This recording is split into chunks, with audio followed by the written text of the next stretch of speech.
We are grateful for their support, faith, and trust in our policies. We are determined to ensure that all Indians, regardless of religion, caste, gender, and age, make substantial progress in realizing their life goals and aspirations. Global context. The global economy, while performing better than expected, is still in the grip of policy uncertainties. Elevated asset prices, political uncertainties, and shipping disruptions continue to pose significant downside risks for growth and upside risks to inflation. In this context, India's economic growth continues to be the shining exception and will remain so in the years ahead.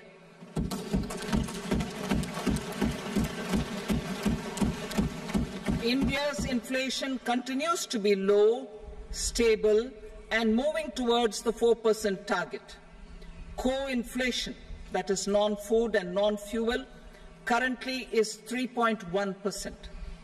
Steps are being taken to ensure supplies of perishable goods reach markets adequately. Interim budget. As mentioned in the interim budget, we need to focus on 4 major castes, namely the Garib, Mahilaye, Yuva, and Annadata, the poor, women, youth, and the farmer. For Annadata, we announced higher minimum support prices a month ago for all major crops, delivering on the promise of at least a 50% margin over costs. Pradhan Mantri Garib Kalyan Anna Yojana was extended for 5 years, benefiting more than 80 crore people.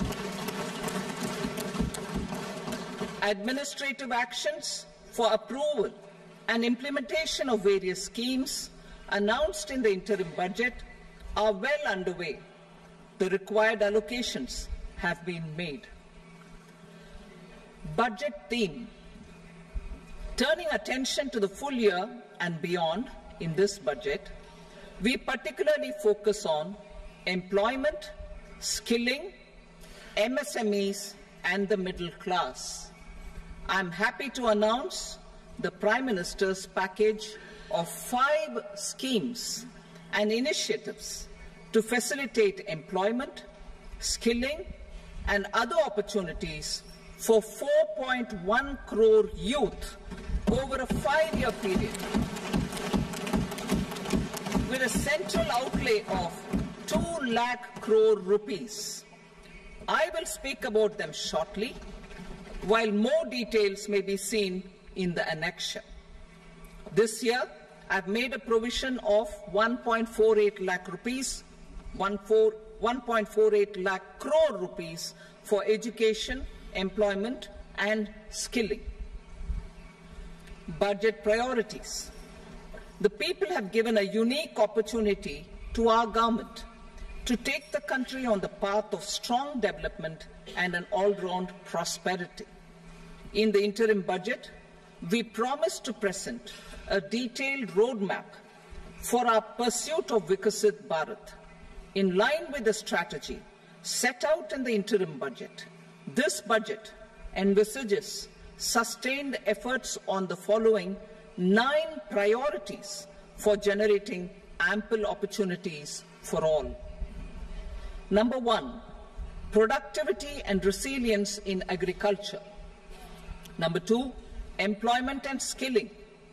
Number 3, inclusive human resource development and social justice. 4, manufacturing and services. 5, urban development. 6, energy security. 7, infrastructure. 8, innovation, research and development. And 9, next generation reforms. Subsequent budgets will build on these and add more priorities and actions. A more detailed formulation will be carried out as part of the economic policy framework about which I will speak later in this speech. This budget details some of the specific actions to be initiated in the current year towards fulfillment of these priorities, with potential for transformative changes. The budget also covers some of the previously made announcements with intent to strengthen them and step up their implementation for expediting our journey towards the goal of Viksit Bharat. Priority 1, productivity and resilience in agriculture. Transforming agricultural research. Our government will undertake a comprehensive review of the agricultural research setup to bring the focus on raising productivity and developing climate-resilient varieties. Funding will be provided in challenge mode, including to the private sector. Domain experts, both from the government and outside, will oversee the conduct of such research. Release of new varieties. New 109 high-yielding and climate-resilient varieties of 32 field and horticultural crops will be released for cultivation by farmers. Natural farming. In the next 2 years, 1 crore farmers across the country will be initiated into natural farming, supported by certification and branding. Implementation will be through scientific institutions and willing gram panchayats. 10,000 need-based bio-input resource centers will be established. Missions for pulses and oilseeds. For achieving self-sufficiency in pulses and oilseeds, we will strengthen their production, storage, and marketing. As announced in the interim budget, a strategy is being put in place to achieve Atmanirbharta for oilseeds such as mustard, groundnut, sesame, soybean, and sunflower. Vegetable production and supply chains. Large-scale clusters for vegetable production will be developed closer to major consumption centers. We will promote farmer-producer organizations, cooperatives, and startups for vegetable supply chains, including for collection and storage and marketing. Digital public infrastructure for agriculture. Buoyed by the success of the pilot project, our government, in partnership with the states, will facilitate the implementation of the digital public infrastructure in agriculture for coverage of farmers and their lands in 3 years. During this year, digital crop survey for Kharif using the DPI will be taken up in 400 districts. The details of 6 crore farmers and their lands will be brought into the farmer and land registries. Further, the issuance of Jan Samarth-based Kisan credit cards will be enabled in 5 states. Shrimp production and export. Financial support for setting up a network of nucleus breeding centers for shrimp brood stocks will be provided.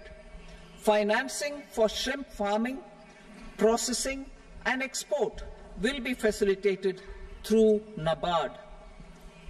National cooperation policy. Our government will bring out a national cooperation policy for systematic, orderly, and all-round development of the cooperative sector, fast-tracking growth of rural economy and generation of employment opportunities on a large scale will be the policy goal. This year, I have made a provision of 1.52 lakh crore rupees for agriculture and allied sectors.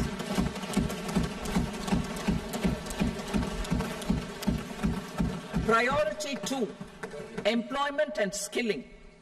Employment-linked incentive.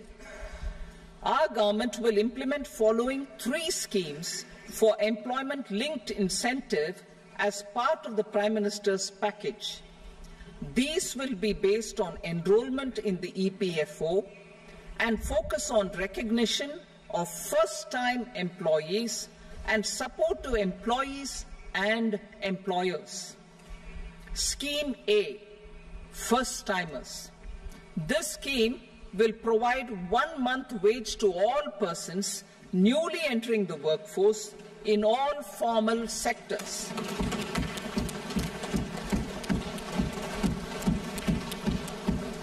Direct benefit transfer of 1 month's salary in 3 installments to first-time employees as registered in the EPFO will be up to 15,000 rupees. The eligibility limit will be a salary of 1 lakh per month. The scheme is expected to benefit 210 lakh youths.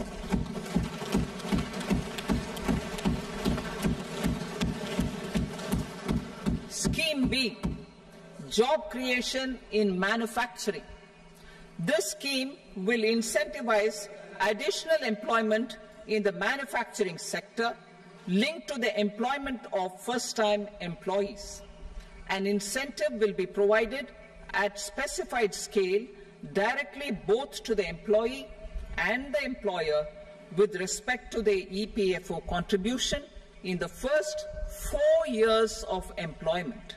The scheme is expected to benefit 30 lakh youth entering employment and their employers.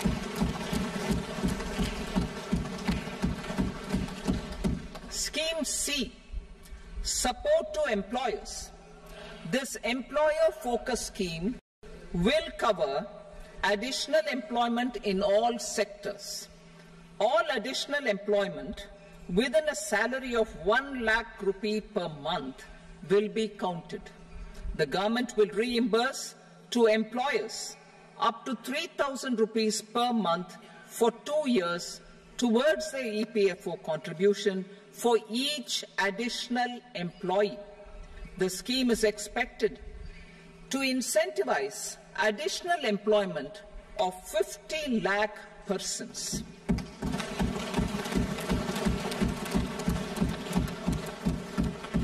Participation of women in the workforce. We will facilitate higher participation of women in the workforce through setting up of working women hostels in collaboration with industry and establishing creches. In addition, the partnership will seek to organize women-specific skilling programs and promotion of market access for women SHG enterprises. Skilling program. I'm happy to announce a new centrally sponsored scheme as the 4th scheme under the Prime Minister's package for skilling in collaboration with state governments and industry. 20 lakh youth will be skilled over a 5-year period.